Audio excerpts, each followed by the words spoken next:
ہمیشہ اللہ کے حکموں کی پیروی کرو.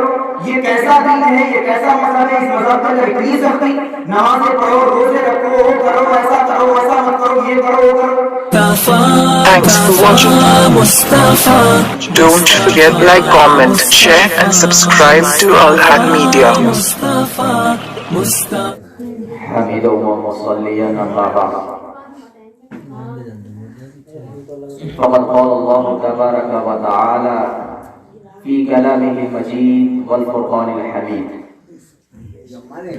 أعوذ بالله من الشيطان الرجيم بسم الله الرحمن الرحيم يريد الله بكم اليسر ولا يريد بكم العسر وقال النبي صلى الله عليه وسلم الدين يسر.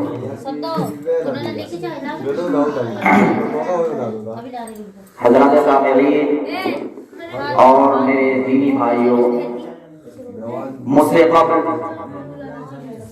حضرت مولانا سفیان صاحب نے بہت ہی قیمتی باتیں رکھی.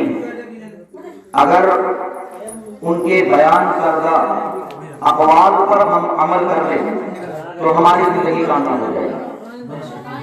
باتوں کا سننا یہ کمال نہیں ہے, بلکہ باتوں کو سن کر اس پر عمل کرنا کمال ہے. علم کا ہونا کمال نہیں ہے, بلکہ علم کے ہوتے ہوئے اس پر عمل کرنا کمال ہے. تو باتیں تو اب تک بہت ساری ہو گئی ہے اور اس سے پہلے ہمیں بہت ساری باتیں معلوم ہیں, لیکن ان باتوں پر ہم عمل کتنا کرتے ہیں یہ ہم اپنے آپ سے خود سوال کریں. ہم خود پوچھیں کہ ہم جتنی باتیں جانتے ہیں ان باتوں پر ہم عمل کتنا کرتے ہیں. مولانا نے مقصد تخلیق کو مد نظر رکھتے ہوئے قرآن کریم کی ایک آیت آپ کی سماعتوں کے حوالے پہنچائی کہ وَمَا خَلَقْتُ الْجِنَّ وَالْإِنسَ إِلَّا لِيَعْبُدُونِ, کہ رب کائنات نے انسان کو اور جنات کو اس دنیا میں اپنی عبادت ہی کے لیے پیدا فرمایا. اس دنیا کے اندر اللہ نے ہمیں بھیجا ہی اس لیے تاکہ ہم ان کی عبادت کریں, ہم ان کو پوجیں, ان کے جتنے بھی اقوال ہیں ان کو مانیں, ان کو فالو کریں اور ان کے بتائے ہوئے راستے پر ہم چلیں. یہی تخلیق انسانی کا مقصد ہے. ہم بازار جاتے ہیں, مارکیٹ جاتے ہیں, اگر کوئی مقصد نہ ہو بلا وجہ ہم جاتے ہیں تو ہر ایک شخص یہی کہے گا کہ یہ شخص پاگل ہے جو یوں ہی ویران پھر رہا ہے. اگر ہم یوں ہی دنیا میں آ کر ہم یوں ہی زندگی بسر کر دیں اور ہماری نظر اپنے تخلیق پر نہ ہو, اپنے مقصد پر نہ ہو, تو یہ بات بالکل واضح ہوتی ہے کہ ہم پاگل ہیں, احمق ہیں, بے وقوف ہیں. کیونکہ ایسا ہی ہے جیسا کہ کوئی شخص مارکیٹ کی طرف بلا مقصد بلا وجہ جاتا ہے. تو اللہ نے جب ہمیں پیدا کیا تو اس کے ساتھ ساتھ یہی بتا دیا کہ ہم تمہیں کس لیے پیدا کر رہے ہیں. تو اس مقصد کو سمجھنے کی ضرورت ہے. لیکن اس جملے کو دیکھتے ہوئے بہت سے مسلمان اعتراض کر جاتے ہیں کہ اللہ نے عبادت ہی کے لیے پیدا فرمایا ہے. اس طریقے سے تو مسلمانوں پر ایک طرح کا بہت بڑا ظلم ہو گیا کہ ہمیشہ اللہ کی عبادت کرو, ہمیشہ اللہ کے حکموں کی پیروی کرو. یہ کیسا دین ہے, یہ کیسا مذہب ہے, اس مذہب پر اتنی سختی, نمازیں پڑھو, روزے رکھو, وہ کرو, ایسا کرو, ایسا مت کرو, یہ کرو, وہ کرو. ان سارے احکام سے بظاہر ایسا محسوس ہوتا ہے, ایسا معلوم ہوتا ہے کہ دین یہ بہت ہی سخت دین ہے, بہت دشوار دین ہے. لیکن اس کی اصل وجہ یہ ہے کہ ہمیں معلوم نہیں کہ دین ہے کیا, ہمیں معلوم نہیں دین کی حقیقت کیا ہے. دنیا کو حاصل کرنے کے لیے, دنیا کو طلب کرنے کے لیے ایک چھوٹا سا بچہ جب جنم لیتا ہے, جنم لینے کے بعد جب وہ چلنا سیکھتا ہے, چلنے کے بعد پڑھنا سیکھتا ہے, پڑھنے کے بعد یونیورسٹیوں میں جب داخلہ لیتا ہے, کالج وغیرہ میں جاتا ہے, تو وہ صرف اور صرف اعلیٰ نمبرات کے لیے کتنی محنتوں کا سامنا کرتا ہے. پوری رات جاگ جاتا ہے, پوری رات اپنی نیندوں کو قربان کر دیتا ہے. پھر اس کے حصے میں کیا آتا ہے, کچھ نمبرات آتے ہیں. پھر ان نمبرات کو لے کر وہ در در کی ٹھوکریں کھاتا ہے, ان سردوں کو لے کر وہ در در کی ٹھوکریں کھاتا ہے کہ کوئی نوکری دے دے, لیکن کہیں نوکری نہیں ملتی. پھر وہی شخص نوکری کے لیے در در کی ٹھوکریں کھاتا ہے, لیکن پھر نوکری نہیں ملتی.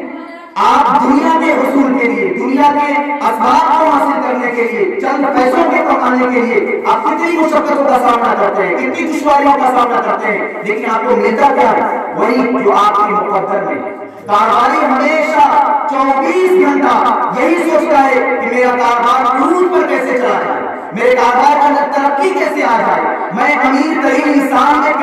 ہو جاؤ. یہی وجہ ہے کہ جو کاروباری شخص ہوتا ہے وہ سوتے وقت بھی اپنے کاروبار کے بارے میں سوچتا ہے, اور جب اٹھتا ہے اس وقت بھی کاروبار کے بارے میں سوچتا ہے, اور جب نماز میں بھی ہوتا ہے تو کاروبار کے ہی بارے میں سوچتا ہے. لیکن اس کو ملتا کیا ہے؟ وہی چند روپے لیتے جو اس کے مقدر میں ہوتے ہیں. تو میں بتانا یہ چاہتا ہوں کہ اگر کوئی شخص کسی کام کو کرنے پر آئے تو وہ کام اس کے لیے بہت آسان ہے, اس کام کو آسانی کے ساتھ کر جائے گا. لیکن کوئی شخص کسی کام کو کرنا نہیں جانتا اور اس کو کرنا نہیں چاہتا تو وہی کام چاہے کتنا ہی آسان کیوں ہو اس کے لیے دشوار ثابت ہو جاتا ہے, اس کے لیے مشکل ثابت ہو جاتا ہے. دنیا کی ساری چیزیں ہمارے سامنے ہیں, دنیا کے اسباب, دنیا کے بعد ہمارے سامنے ہیں. ہمیں دکھائی دے رہا ہے کہ ہم محنت کریں گے جس سے کیا ملنے والا ہے, اس لیے ہم اس کے لیے اپنی ساری محنتیں قربان کر دیتے ہیں, اپنے عزیز و اقربا کو چھوڑ دیتے ہیں. لوگ اپنی بیوی کو شادی کرنے کے بعد چھوڑ کر کہاں کہاں دبئی, لندن, کہاں چلے جاتے ہیں, 2 سال 4 سال تک رہ کر آتے ہیں. کیوں؟ اسی لیے کہ کچھ پیسے آ جائے, کچھ پیسوں کے حصول کے لیے. مشقت نہیں تو اور کیا ہے, یہ پریشانی نہیں تو اور کیا ہے. لیکن کوئی بھی شخص یہ نہیں کرتا کہ دین کو نہیں, دنیا کو حاصل کرنے کے لیے پریشانیوں کا سامنا کرنا پڑتا ہے, بلکہ انگلی دین کی طرف اٹھائی جاتی ہے, الزام دین کو دیا جاتا ہے اور یہ کہا جاتا ہے کہ دین بہت دشوار ہے, بہت مشکل ہے. لیکن حقیقت کیا ہے؟ حقیقت میں آپ کے سامنے رکھنا چاہتا ہوں کہ دین کیا ہے. دین اسلام یہ ایک ایسا مذہب ہے جو دیگر تمام مذاہب سے اعلیٰ تر ہے, دیگر تمام مذاہب سے الگ ہے. اگر دین اسلام کو کوئی صحیح طریقے سے سمجھ لے, پرکھ لے, پڑھ لے, اس کو دیکھ لے تو کوئی بھی شخص دین اسلام کو چھوڑ کر کسی اور مذہب پر عمل نہیں کر سکتا. یہی وجہ ہے کہ غیر جب دین کو ریسرچ کرتے ہیں, دین کے بارے میں پڑھتے ہیں تو مجبور ہو جاتے ہیں اس بات پر کہ وہ دین کو قبول کر اسلام کے دائرے میں آ جاتا ہے. دین کو سمجھنے کے بعد ہر ایک شخص مجبور ہو جاتا ہے, کیونکہ دین ہے ہی ایسا مذہب کہ جس کے بارے میں رب کائنات نے قرآن مقدس میں صاف اور صاف فرما دیا ان الدین عند اللہ الاسلام, کہ مذہب اسلام یہ دین ہی اصل دین اسلام. اللہ کے یہاں جو معتبر دین ہے وہ اسلام کا ہی اصل اعتبار کیا جائے گا. اللہ کے رسول علیہ السلام دین کی وضاحت کرتے ہوئے, دین کی مشقت اور پریشانیوں کو بیان کرتے ہوئے ان لوگوں کو جواب دیا جو لوگ یہ سوچتے ہیں کہ مذہب اسلام یہ دشوار مذہب ہے, اس کے اندر دشواریاں ہیں, پریشانیاں ہیں, مشقتیں ہیں, اس کے اندر نفس کو کچلا جاتا ہے, مارا جاتا ہے, اس کے بعد دین اسلام پر عمل کیا جاتا ہے. تو اللہ کے رسول علیہ السلام نے صاف طور پر ارشاد فرما دیا الدین یسر, الدین یسر, یہ دین تو آسان ہے, یہ دین تو سہل ہے, بہت ہی آسان ہے. میں چند مثالیں آپ کے سامنے رکھنا چاہتا ہوں جس کو سننے کے بعد آپ خود فیصلہ کرنے پر مجبور ہو جائیں گے کہ دین اسلام کس قدر آسان ہے, کس قدر آسان ہے. نماز کی مثال لے لیجیے. آپ مقیم ہیں, جس جگہ پر آپ پڑھ رہے ہیں, بڑھ رہے ہیں, کھا رہے ہیں, پی رہے ہیں, سو رہے ہیں, اس جگہ پر اگر آپ ہیں تو آپ کے لیے نماز مکمل ادا کرنے کا حکم ہے کہ آپ جتنی رکعتیں ہیں اتنی رکعتوں کو پڑھیں. لیکن جب آپ اپنے مقام اصلی کو چھوڑ کر سفر پر چلے جاتے ہیں تو رب کائنات آپ کے لیے آسانی دیتا ہے اور کہتا ہے کہ 4 رکعت کو تم 2 رکعت میں بڑھا دو, 4 رکعت کو 2 رکعت میں کر دیا. یہاں پر تخفیف ہی تو ہے امت مسلمہ کے لیے. یہ آسانی ہے یا سختی ہے؟ یہ آسانی ہی تو ہے. کس قدر آسانی ہے. آپ روزے کی مثال لے لیجیے. اگر آپ بیمار ہیں, آپ روزے کو نہیں رکھ سکتے, آپ کے پاس اتنی طاقت نہیں کہ آپ بھوکے رہ سکتے ہیں, تو اللہ تبارک و تعالیٰ نے آپ کو اختیار دیا کہ آپ اگر روزہ نہیں رکھ سکتے ہیں تو چھوڑیے. جب اللہ آپ کو طاقت دے گا, وسعت دے گا تو آپ روزہ رکھیے, اور اگر طاقت نہیں بھی دے گا تو اللہ آپ کو پکڑے گا نہیں. اسی کو اللہ کے رسول علیہ السلام نے کہا الدین یسر, دین آسان, آسانی کہا. قرآن مقدس کے اندر اللہ رب العزت نے صاف طور پر ارشاد فرما دیا لا یکلف اللہ نفسا الا وسعها, کہ اللہ تبارک و تعالیٰ کسی جان کو اس کی طاقت سے زیادہ کسی اعمال, کسی احکام کو مکلف بناتا ہی نہیں. آپ کے پاس طاقت نہیں نماز پڑھنے کی تو اللہ کبھی بھی نہیں کہے کہ آپ نماز پڑھیے. آپ کے پاس طاقت نہیں روزہ رکھنے کی, اللہ کبھی بھی نہیں کہے کہ آپ روزہ رکھیے. آپ کے پاس طاقت جن احکام کے کرنے کی نہیں ہے ان احکام پر عمل کرنے کا اسلام بھی طاقت نہیں دیتا. یہی وجہ ہے کہ آپ اگر پانی کے استعمال کرنے پر قادر نہیں ہیں, آپ پانی استعمال نہیں کر سکتے ہیں, تو اللہ تبارک و تعالیٰ نے یہاں پر رخصت ہمارے لیے ایک آسانی کا دروازہ کھول دیا اور کہا کہ تم پاک مٹی سے تیمم کر کے نماز پڑھو. آسانی نہیں تو اور کیا ہے. لیکن وجہ یہ ہے کہ علم سے اس قدر ہم دور ہو چکے ہیں کہ ہم مذہب اسلام کو دشوار سمجھ چکے ہیں. جب ہمارے پاس دین اسلام کی اصل تعلیم نہیں ہوگی تو ہم یہ امتیاز نہیں کر پائیں گے کہ دین اسلام یہ مشکل ہے یا آسان ہے. ہمیں معلوم ہی تو نہیں ہے، جس کی وجہ سے ہمیشہ اسلام پر انگلیاں اٹھائی جاتی ہیں، اسلام کو بدنام کیا جاتا ہے، اسلام کے بارے میں طرح طرح کی باتیں رکھی جاتی ہیں. طلاق کے مسئلے کو کس طریقے سے اچھالا گیا، کس طریقے سے وائرل کیا گیا، صرف اور صرف اسی لیے تاکہ اسلام کو بدنام کیا جا سکے. لیکن اسلام کبھی بدنام ہوا ہے نہ ہوگا اور نہ کبھی ہو سکتا. اسلام اگر مٹ گیا تو یہ دنیا مٹ جائے گی، یہ آسمان ختم ہو جائے گا، یہ زمین، یہ سارا نظام ختم ہو جائے گا. تو یہ اسلام بہت ہی آسان ہے. رب کائنات نے مردوں کو اختیار دیا ہے کہ آپ اپنی بیوی کو 3 طلاق دے سکتے ہیں. طلاق مرتان مکمل اللہ رب العزت نے قرآن کریم کے اندر بالترتیب ارشاد فرما دیا ہے کہ آپ طلاق 3 دے سکتے ہیں. لیکن علم سے اس قدر ہم دور ہیں کہ اگر کسی طرح کی کوئی ایسی بات آتی ہے ہمارا اپنی بیوی سے نہیں بنتا تو ہم اس کو 1 کے بجائے 2 کے بجائے 3 طلاق دے دیتے ہیں. پھر دفتروں کے چکر کاٹتے ہیں، مولویوں کے چکر کاٹتے ہیں، مفتیوں کے چکر کاٹتے ہیں کہ کوئی راستہ نکالیے، کوئی ہیرا نکالیے، کوئی تدبیر نکالیے کہ میری بیوی حرام سے بچ سکے. کیوں؟ اللہ نے آپ کو 3 گولیاں دی تھی، 3 آپ کو اختیارات دیے تھے. آپ کا اگر آپ کی بیوی سے نہیں بن رہا ہے، نہیں جم رہا ہے، نہیں بٹ رہا ہے تو 1 طلاق دے کر اس کو ہٹا دیجیے، ختم کر دیجیے. آپ کو 3 طلاق دینے کی کیا ضرورت ہے؟ یہ اختیارات ہے اور یہ آسانیاں ہیں، لیکن انہی آسانیوں کو ہم نے دشواریوں میں بدل دیا ہے. اور ہم خود یہ کہتے ہیں کہ دین اسلام مشکل کا نام ہے، دشواریوں کا نام ہے، جبکہ حقیقت یہ ہے کہ دین اسلام آسانیوں کا نام ہے.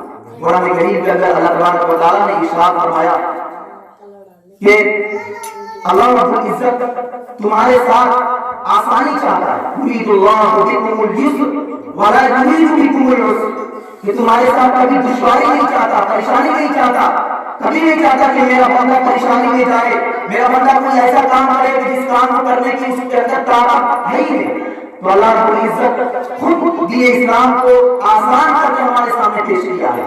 لیکن دین اسلام کو سمجھنے کی ضرورت ہے، جاننے کی ضرورت ہے، جبھی ہم اس پر صحیح طریقے سے عمل کر سکتے ہیں. اگر ہمارے پاس دین اسلام کا علم نہیں ہوگا تو یقیناً ہم بھٹک جائیں گے. بالکل موٹی سی مثال لے لیجیے، آپ کو کسی جگہ جانا ہے، کسی بازار میں جانا ہے یا فلاں کے گھر جانا ہے اور آپ کو راستہ معلوم نہیں ہے، صرف اس کا نام معلوم ہے اور آپ نکل پڑے تو یقیناً راستہ معلوم نہ ہونے کی وجہ سے آپ بھٹک جائیں گے.